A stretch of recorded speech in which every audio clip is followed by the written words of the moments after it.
Hey guys, welcome to my new question and answer video. I'm going to be answering a whole bunch of questions that you guys asked me on my previous video.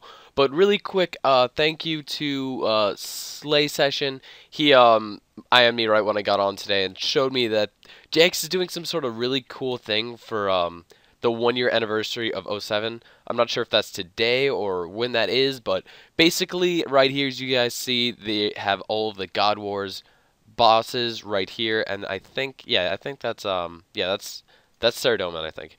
And yeah, they have some sort of really cool. I'm not really sure what it is. I'm not sure why there's a feast here, but it's fucking cool. I'm not gonna lie. I think yeah, just you spawn, you go to what's it, some guy in Lumbridge, the little guy who like you can turn off, like wilderness, just all those like weird messages or whatever, and then he teleports you basically right here, next to the city gate, which I wish we could go into, which we can't yet. But I hope they actually make an update like that sometime. That'd be really cool. And they have this huge ass carpet thing laid out, which is badass. And you can get some cake here. Not really sure why, but and yeah, over here they have a little bank and just basically I didn't even see what this was. Imps, I guess. But yeah, this is really cool. If you guys ever want to come here, you can get a little just what's it called, warship, and you can get a cow mask thing, which is kind of I don't see anyone with one on right. Yeah, it's that little thing right there. But anyways, guys, I'm gonna go to my Slayer task right now, so I'm not wasting XP while I'm filming this, and I'll be right back, guys. All right, guys, I am back. Basically, I'm going to, as you guys can see, really soon here. I'm not sure when I'm gonna have it up, but oh shit. I'm going to have the question up in the little corner here. So, oh my god, I'm sorry. 1 second, guys. All right, sorry about that. My Negnog was calling me. Anyways, so first question of the video. I hope, by the way, this video is going to. I might either break it up into 2 parts or just sort of do one really long video. I'm not sure what I'm doing right now. I'll just go along with how long it takes me. First video, as you guys can see, it says if you break foot on parkour, will you break finger and quit parkour? I'm not quite sure what the fuck he meant by that. No offense, but I don't speak that language. But basically what I'm assuming he's saying is if I break my foot or my finger, will I quit parkour? Or and my finger, I'm not sure. No, I will not, because I actually have broken my foot doing a double front tuck off a trampoline. I landed wrong and I broke my metatarsal bone in my foot. And that sucked, but I just trained basically different things.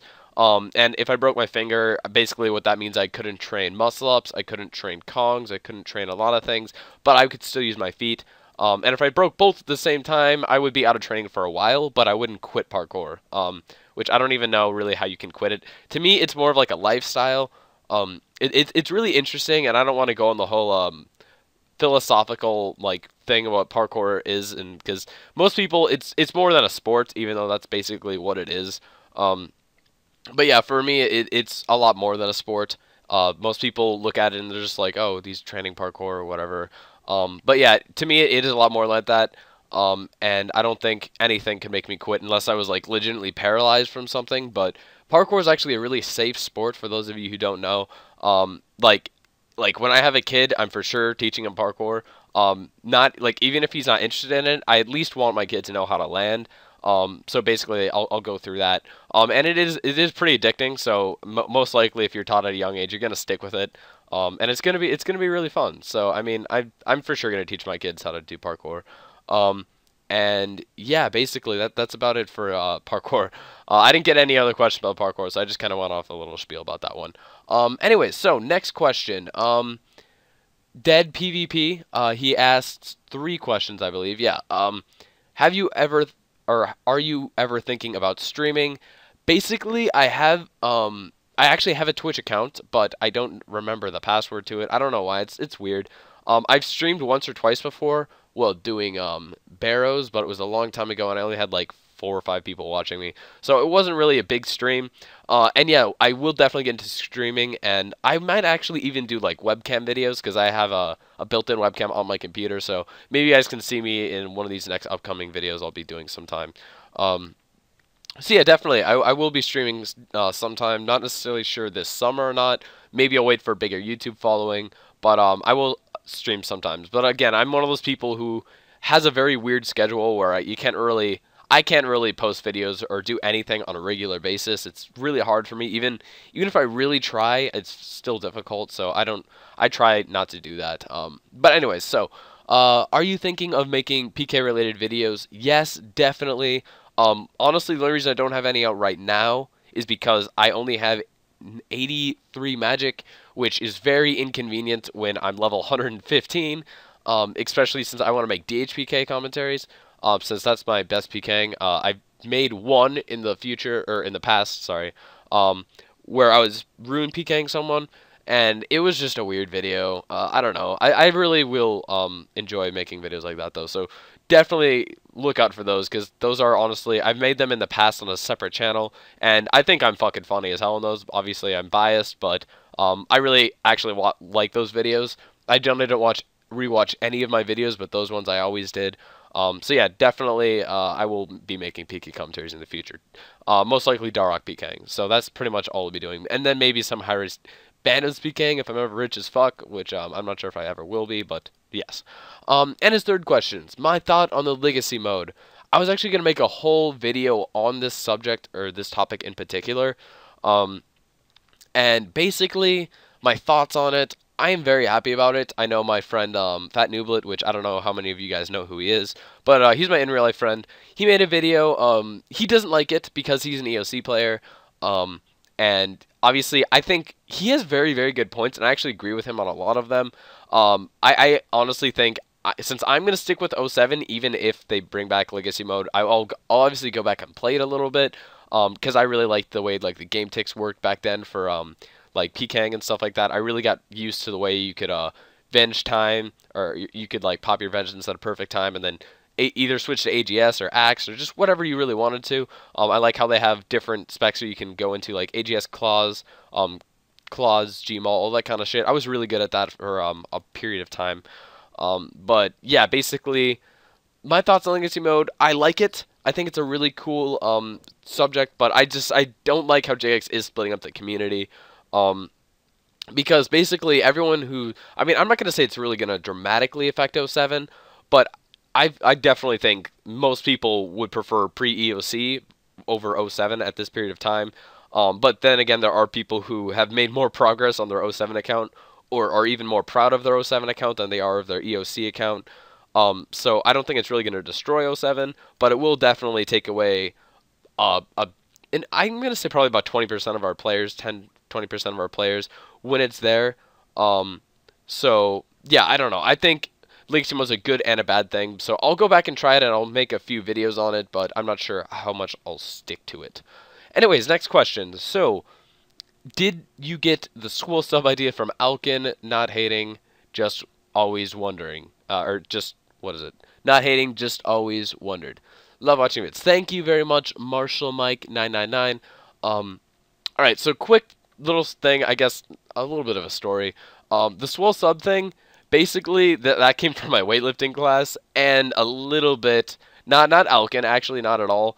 I love Alkin, but I don't really watch his videos that much anymore. I'll occasionally watch them, but it's just, you know, they're very long, and I don't have enough time to watch them every single day. So, like, if I'm looking through my sub box, he'll probably be the one I'll skip.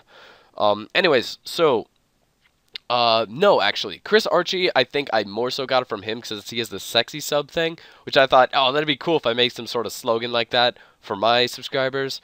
And basically, I thought of swole sub because me and my lifting partner last trimester, what we would do whenever we got on like bench or anything, like, and we were gonna go like really ham or hard as fuck, basically. We shouted out like swole for some reason. I don't know why. It was funny as fuck though. And then we do all these other random things where like some fucking like Katy Perry song came on, and I'm not hating on Katy Perry. I'm just saying, you know, one of our songs came on and it was just like, "This is my jam," and I would scream that, and like everyone would look at me, and I'd like lift up like a plate and a half, and everyone would be like, "Oh my god." I don't know why. I thought that shit was funny, so I thought of swole sub just basically because of that. And I thought it was a cool idea to call you guys my swole sub. So, anyways, on to the last question of this video. I'm going to answer my friend Fat Nooblet's question, since he also made a video in my next one. So, this is going to be part one, I guess, since the video is already really long. But yeah, so basically Conventicle said, this is the last question I'm going to ask. Conventicle is one of my friends. He's the guy I'm going to be doing a bit of Bandos with. Not my 1K series with, but some of Bandos with. I don't know. I want to do duo, but he wants to do trio, so I'm not sure how that's going to work out. But anyways, his question is basically, what does my name mean? Katsuo666. So basically, Katsuo, for those of you who don't know, in Japanese there's like lots of different pronunciations, but the way I said it means is victorious child. Um, and many of you guys are probably wondering why I put victorious child 666. Um, as stupid as it sounds, what I was doing was I was looking through the internet for Japanese names because I don't know why. It's not that I like know a bunch of Japanese or I really am like I don't know anything about Japanese, but I do know that their language sounds pretty fucking cool. And I was looking for just basically different names that I could just name my account and then put either like 666 or 999 at the end. Um, and I don't know, basically 666, most people, think of it, oh, the number of the beast, the devil. It actually really doesn't mean that if you guys look deep into it. That's this huge Bible thing or whatever. I don't really give that much of a shit about the Bible. Sorry if I offended anyone. I just personally do not give a shit. Um, and yeah, basically like there's this game table or whatever. I forgot exactly what it's called. But you can look it up if you guys are interested. It's like Numberphile or whatever did a video on it. But 666 is actually just the number. It's a triangle number, and it's like 1 through 36. If you add up all of those numbers or some shit like that, it will equal 666. And it was a game that people back in the old days used to play. And people who basically lost a bunch of fucking money on it. Characterized 666 as the number of the devil, because it was a game. I think it was a game in the Bible. I'm not completely positive. But yeah, basically 666 has just been related to the devil, so it's just more of a modern term to describe Satan or whatever the fuck you want to say it. So I don't know. I actually kind of think that'd still be cool, even if it did mean Satan. So Katsuo666. I think that looks really nice. And it doesn't really have a background story, just besides I was looking up a name and I was like, that's cool, I'm gonna try Katsuo. And I've always had numbers at the end. Before it was always 999. But I just started using 666 because I think it's a lot cooler. And I don't know. I don't want to offend anyone again, but I'm also an atheist in real life. So basically, I'm not going to debate that over you guys. I know that people have different views, and I'm totally respectful of that. So it doesn't bother me if you're religious or anything like that. But yeah, basically, I guess that kind of shows. That's another reason why I guess I wrote 666 there. But anyways, guys. Video got a lot longer than I expected it would. I'll be answering Fat Nooblets questions in my next video, so stay tuned for part 2, guys. Like and subscribe if you guys want to become a swole sub today, guys, and peace the fuck out, guys. Thanks for watching.